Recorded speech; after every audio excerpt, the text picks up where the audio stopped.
ఏమని నీకు నేను చెప్పగలను అమ్మ కాంతిని? కాబట్టి వసిన్యాది దేవతలు ఎంచుకున్న మార్గం ఏమిటంటే అమ్మ కట్టుకున్న చీర కాంతులతో చెప్తున్నారు. అరుణారుణ కౌసుంభ వస్త్ర భాస్వత్ కటీ తటీ.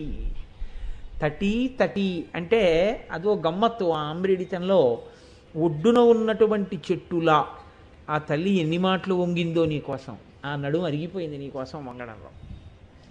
ఆ నడుముకి కట్టిన బట్ట, ఆ చీర, ఆ చీరలోంచి వస్తున్నటువంటి కాంతులు ఈ లోకం మీద ఆ తల్లికి ఉన్నటువంటి అవ్యాజమైన ప్రేమ.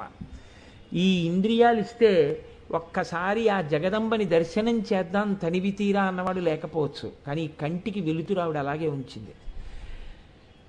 ఆవిడికి వెళ్ళి ఏ సేవ చేసి ఉండకపోవచ్చు, కానీ ఆవిడ శరీరములకు తుష్టిని పుష్టిని శక్తిని ఇస్తూనే ఉంది.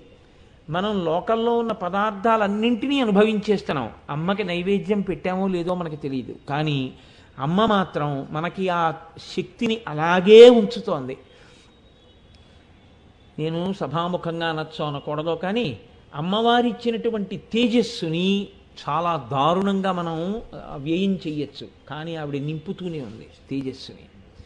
ఇంత చేస్తున్న అమ్మ యొక్క వాత్సల్యము లేకపోతే, ఆవిడ కారుణ్యము లేకపోతే, నిజంగా నువ్వు ఆవిడిచ్చిన శక్తినికి చేస్తున్న వ్యయాన్ని ఆవిడికి లెక్క చెప్పవలసి వస్తే, ఈ తప్పుడు లెక్కలకు ఆవిడ కానీ నిన్ను నిలదీస్తే ఎవడికి జీవితంలో శక్తి అన్నది ఉండదు.